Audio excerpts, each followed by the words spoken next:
Hello guys, welcome to my channel. मेरा नाम है तनय कुमार। आज हम लोग एनालिसिस करने वाले हैं निफ्टी मेटल के बारे में।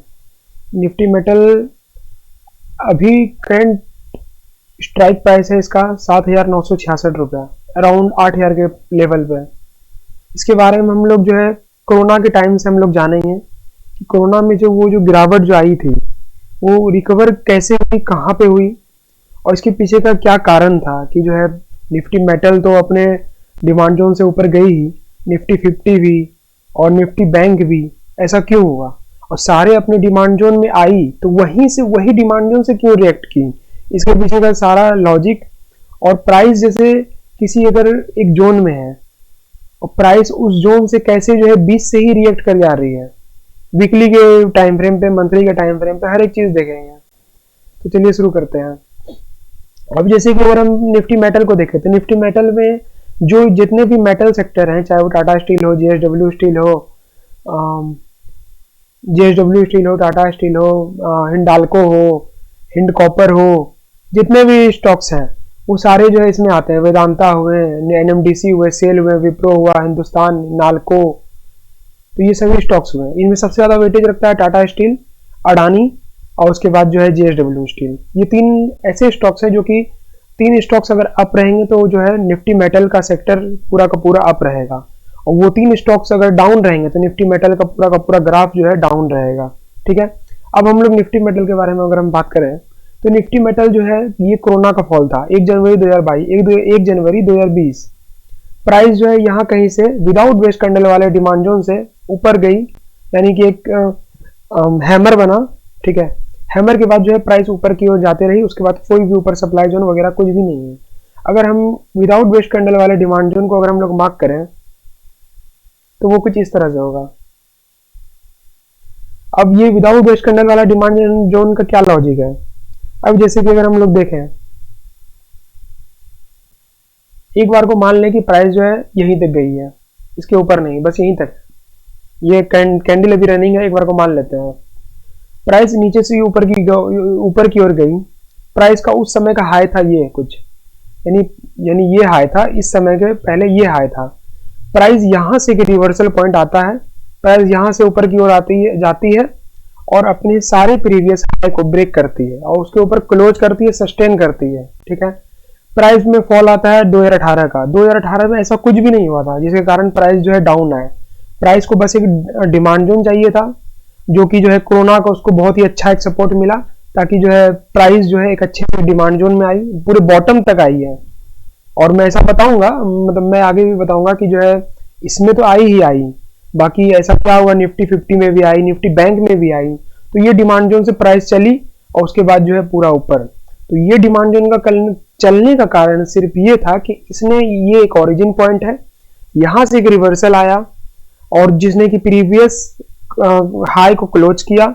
इसका एक अचीवमेंट था इस जोन का, इसलिए ये डिमांड जोन चल गया। और ये ईयरली का डिमांड जोन है। ईयरली का डिमांड जोन जो है बाकी सारे टाइम फ्रेम से जो है सबसे ज्यादा महत्व उसी का है, सबसे ज्यादा पावर उसी का है। उसके बाद ही कोई half yearly, quarterly, monthly, weekly, daily, कुछ इस तरह से। ठीक है। तो प्राइस यहां से ऊपर की ओर गई। अब हम इसके बाकी सेक्टर को देखेंगे, जैसे कि निफ्टी मेटल में भी क्या सेम सिनारियो था, निफ्टी 50 क्या उसमें भी सेम सिनारियो था। अब जैसे कि हम लोग निफ्टी बैंक को देखेंगे, निफ्टी बैंक में भी सेम था। ये है 1 जनवरी 2020 की कैंडल। प्राइस कुछ यहाँ पे थी। अगर मान लेते हैं कि प्राइस अगर यहाँ पे नहीं आई, प्राइस इसके नीचे अगर आ गई तो मतलब सॉरी, प्राइस यहाँ तक ही रुकती तो क्या होता, इस डिमांड जोन से चल जाती। ठीक है।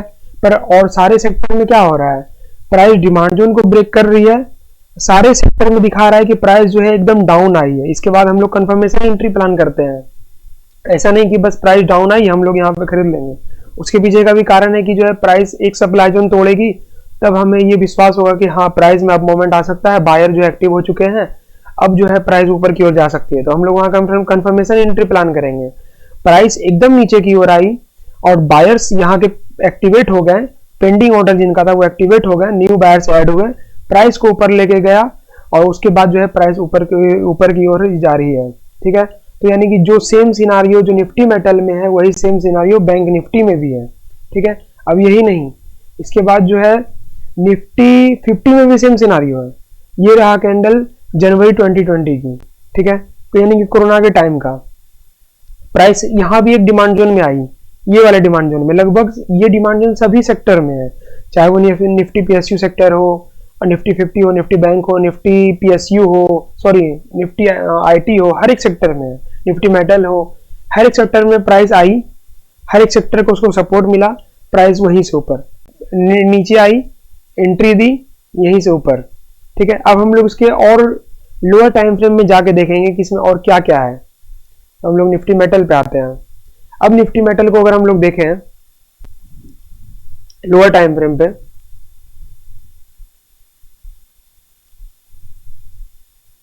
प्राइस यहां से जा रही थी, ये ईयरली का डिमांड जोन था, ठीक है।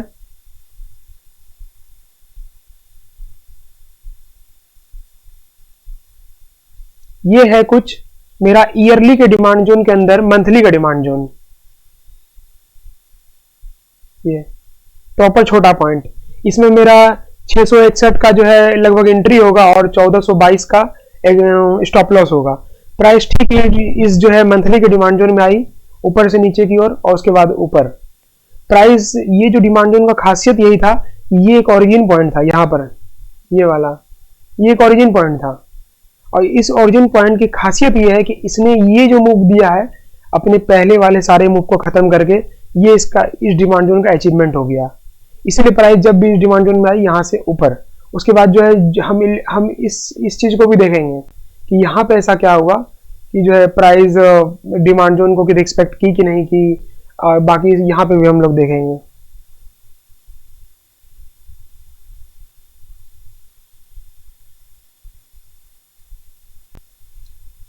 अब अगर हम लोग लोअर टाइम फ्रेम पे जाएं, सॉरी हायर टाइम फ्रेम पे जाएं अगर, तो हम लोग देखेंगे एक क्वार्टरली का सप्लाई जोन था कुछ, ये प्राइस ऊपर से नीचे की ओर आई, यहां से एक बायर एक्टिवेट हुए जो कि हाफ ईयरली वाले थे।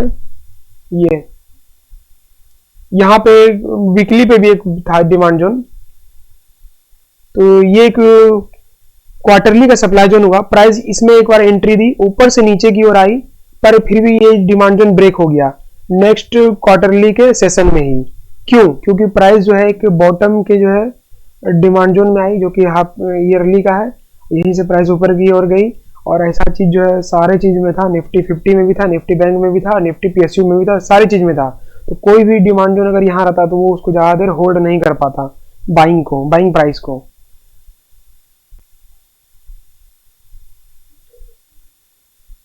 अब अगर जैसे कि अगर हम लोग बात करें, ये जो प्राइस जो ऊपर की हो, जैसे कि ये एक सप्लाई जोन था वीकली, सॉरी क्वार्टरली का, प्राइस इसमें एंट्री दी, एक बार को डाउनफॉल आया, एक बार डॉजी बनी प्राइस, फिर उसके बाद ऊपर ही demand zone break, supply zone quarterly का ब्रेक। अब ये जो कैंडल बना इसको हम डिमांड जोन मानेंगे, एक ये एक ये एक ये। इसका क्या हुआ मतलब कि प्राइस अगर कल को अगर ऊपर की से नीचे की ऊपर आती है तो हम लोग इस डिमांड जोन को ट्रेड कर सकते हैं। पर डिपेंड ये करेगा कि हम लोग किस डिमांड जोन में एंट्री बनाएंगे जिसमें मेजोरिटी सपोर्ट हो। मेजोरिटी सपोर्ट मतलब अगर सारे स्टॉक्स में अगर यहीं पे डिमांड जोन है सेम लेवल पे, मतलब प्राइस अगर मान के चलो यहाँ पे है और मेरा डिमांड जोन हर सेक्टर में थोड़ा सा दूर है उससे, तो हम इस डिमांड जोन को ट्रेड करेंगे कि प्राइस इस डिमांड जोन में आ सकती है। ये डिमांड जोन अगर एसएल देगा हम उसमें एसएल एक्सेप्ट करेंगे, आगे बढ़ेंगे, तो प्राइस फिर इस डिमांड जोन में आएगी, इस डिमांड जोन में हम एसएल लेंगे, फिर हम लॉन्ग टारगेट को वेट करेंगे। एक डिमांड जोन ब्रेक हो गया, कंफर्मेशन मिल गया कि हाँ डाउन ट्रेंड है। और इसमें अगर हम ओरिजिन की बात करें तो फिर भी ये होगा, पर फिर भी प्राइस जितना अभी ऊपर गई है उसके बाद ऐसा लगता नहीं कि प्राइस फिर अपने ओरिजिन के लेवल पे आए। या तो वो इस लेवल से या तो वो इस विदाउट बेस कैंडल वाले लेवल से ऊपर की ओर जा सकती है। प्राइस अभी ऑल टाइम हाई पे है, ऊपर रोकने के लिए उसको कुछ भी नहीं है। अब अगर हम लोग इसको अगर वीकली पे देखें, जैसे कि मैंने बोला था कि प्राइस 20 से क्यों चल जाती है। अब अगर हम इसमें अगर एक हॉरिजॉन्टल लाइन मार्क करें कि ये प्राइस 20 से क्यों चल गई, यहाँ पे तो कोई लॉजिक नहीं लग रहा है, डिमांड जोन तो यहाँ है, फिर प्राइस यहाँ से क्यों चले गई। तो यहाँ पे भी वीकली का डिमांड जोन था। ये बताने के पहले मैं एक बात बताना चाहता हूँ, जैसे कि अगर ये मंथली का डिमांड जोन था, ऐसा नहीं कि सिर्फ मंथली का ही डिमांड जोन पावरफुल है, वीकली का भी डिमांड जोन पावरफुल है। कब? जब प्राइस में सब चीज अच्छा हो रहा हो, स्टॉक्स में हर एक चीज अच्छा हो रहा हो। देखिए प्राइस अगर नीचे से ऊपर से नीचे की ओर आई, उसके बाद अगर ऊपर जा रही है तो यानी कि इसको ऊपर से रोकने के लिए कुछ भी नहीं है। अगर मान के चलिए प्राइस अगर यहाँ पे है, ठीक है, तो उसके पास तो कोई सप्लाई जोन नहीं है, ऊपर से कोई सेलिंग प्रेशर नहीं है कि जो उसमें हैवी फॉल आएगा, ऐसा तो कुछ नहीं है। और ये अगर सप्लाई जोन अगर है तो ऊपर से अगर सेलिंग प्रेशर अगर आ रहा है तो इस सप्लाई जोन की अचीवमेंट क्या है, बस यही ना, इसके बाद तो कुछ नहीं। तो उस समय अगर वीकली का डिमांड जोन अगर चल जाता है तो ये कंफर्मेशन रहता है कि जो है प्राइस में हैवी बाइंग है, कंटिन्यू बाइंग है और हर एक सेक्टर बुलिश है। अब अगर हम इसको वीकली पे देखेंगे, मैंने वीकली के देखने के पहले ही आपको हर एक चीज बता दिया, अब वीकली होगा कि नहीं होगा अब देख लीजिए। ये रहा कुछ वीकली का डिमांड जोन।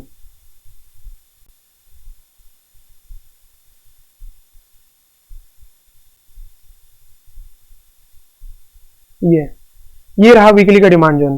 प्राइस इसमें वीकली की डिमांड जोन में टच की और यहीं से ऊपर, और सेम सिनारियो, डेट नोट कर लीजिए, सेम सिनारियो 20 जून 2022, same scenario Tata steel, JSW, Adani, तीनों में है सेम सिनारियो। अब अगर हम लोग बात करें कि आगे आगे इसका मोमेंटम क्या होगा, प्राइस यहां से ऊपर की ओर गई, अब हम लोग इस जोन को देखेंगे कि यहाँ पे क्या हुआ था, जो प्राइस 20 से ही रिवर्स हो गई थी।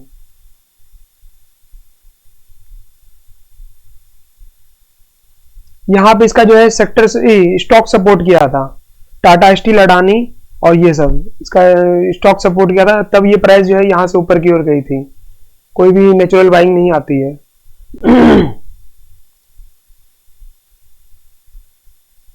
अब अगर हम लोग इसमें अगर हम लोग बात करें कि करंट हम लोग फ्रेश पोजीशन क्या बना सकते हैं इसमें, यानी कि अगर हम लोग को अगर एंट्री अगर लेना होगा तो हम लोग फ्रेश एंट्री कैसे ले सकते हैं, इसका तो सारा चीज हम लोग समझ गए। टॉप डाउन अप्रोच, ऊपर कोई भी सेलिंग प्रेशर है नहीं, तो हम लोग जो है कोई भी छोटे छोटे डिमांड जोन पे हम लोग ट्रेड कर सकते हैं, चाहे वो डेली हो, मंथली हो, वीकली हो, इवन जो है इंट्राडे पोजीशन के लिए 75 मिनट हो, 125 मिनट हो, 15 मिनट हो, हम लोग हर ट्रेड को एग्जीक्यूट कर सकते हैं, क्योंकि ऊपर कोई भी सेलिंग प्रेशर नहीं है, कोई भी अचीवमेंट नहीं है, चाहे वो निफ्टी ऑटो, निफ्टी मेटल हो, कोई भी हो। अब अगर हम लोग देखें कि इसमें जो है ईयरली के कैंडल में ऐसा कुछ भी हम लोग को नहीं दिख रहा है जिसमें कि प्राइस आ सकती है। एक ये डिमांड जोन है जो कि प्राइस को आने में कुछ साल भी लग सकता है, साल 2 साल प्राइस यहाँ तक तो आएगी नहीं, तो हम लोग जो है अपने करंट मार्केट प्राइस के हम लोग नियर बाय जोन देखेंगे। तो ईयरली में कुछ भी नहीं है। अब हम लोग चले हाफ ईयरली में। हाफ ईयरली में मेरे पास एक जोन है, ये डिमांड जोन है 67 का। अब हम लोग जो है क्वार्टरली पे जाते हैं। क्वार्टरली पे अगर हम लोग देखें तो हम लोग के पास ऐसा कोई भी जोन नहीं है, प्रॉपर कोई जोन नहीं है। अगर विदाउट बेस कैंडल वाला जोन को अगर मार्क करना चाहें तो वो कुछ इस तरह से होगा।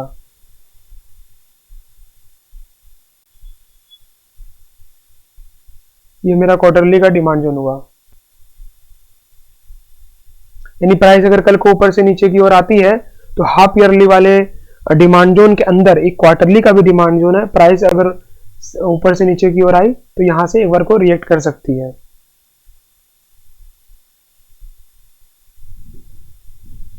अब हम लोग जो है हाफ ये देख लिए, हम लोग लोकेशन देख लिए, इंटरमीडिएट टाइम फ्रेम पे हम लोग ट्रेंड देख लिए।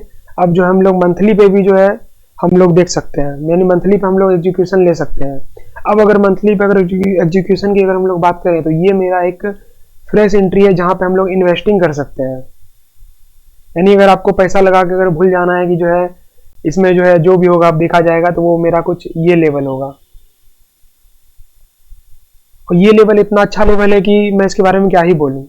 ऐसा मैं इसलिए बोल रहा हूँ कि इसका लेवल देखिए आप, इसका लेवल का क्या वैल्यू है, 64.40 और 63.40, लगभग 104 पॉइंट का लेवल है।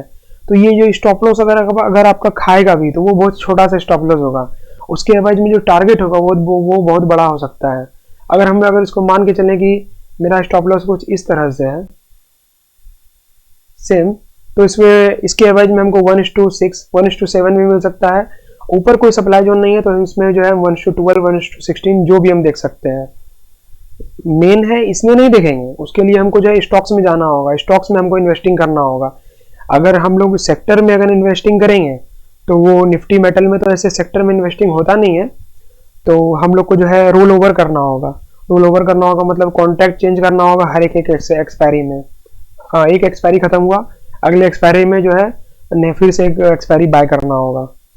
तो ये एक अलग टर्म है, इस पर मैं एक अलग वीडियो बनाऊंगा कि ये क्या मैं बोल रहा हूँ।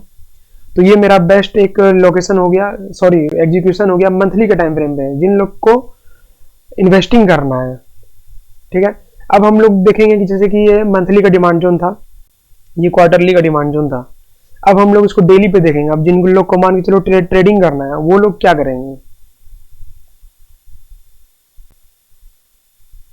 ये मेरा कुछ, अगर इसको हम थोड़ा सा बड़ा कर देंगे क्योंकि मुझे जो है वीकली मंथली के साथ साथ वीकली का भी सपोर्ट मिल गया, तो हम इसको जो है कॉन्साइड कर लिए, ये दोनों डिमांड जोन को एक में मर्ज कर दिए, इससे क्या हो गया, पावर बढ़ गया। अब जैसे कि अगर देखा जाए वीकली का डिमांड जोन कौन कौन सा यहाँ पे फ्रेश है, अगर हम लोग इस डिमांड जोन की बात करें, ये इस डिमांड जोन की बात करें तो प्राइस थोड़ा सा ऊपर से ही निकल गई, यानी कि प्राइस ये भी फ्रेश है। ठीक है, पर अगर हम लोग इस डिमांड जोन की बात करें तो इस डिमांड जोन में क्या हुआ है, प्राइस ऊपर जा रही थी, एक बार को सेलर बायर में फाइट हुआ, इसका वीक ज्यादा बना, बॉडी छोटा बना, प्राइस ऊपर की ओर गई, प्राइस एक बार ऊपर से नीचे की ओर आई। इस डिमांड जोन के जितने भी पेंडिंग ऑर्डर थे, जितने भी बायर थे, उन सभी का जो है ऑर्डर लेके वो ऊपर की ओर चले गई। इसका मतलब ये मेरे पास कोई भी वैलिड डिमांड जोन नहीं है। उसके बाद अगर मेरे पास कोई अगर वैलिड डिमांड जोन है तो वो ये है,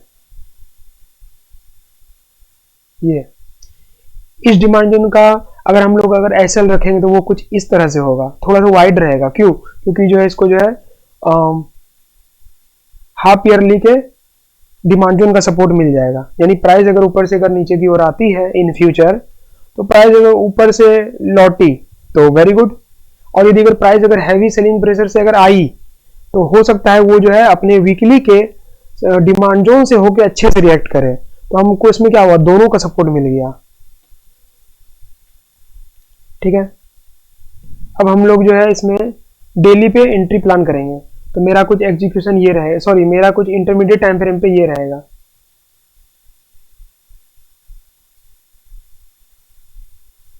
अब हम लोग जो है डेली पे इसका देखेंगे कहां पे हम लोग एंट्री प्लान कर सकते हैं। सॉरी, अब जैसे कि ये एक लेवल था, ये एक डिमांड जोन था, प्राइस यहां से दो बार क्यों चली गई, प्राइस यहां से दो बार क्यों चली गई, ये एक मेरा एक डिमांड जोन था। ये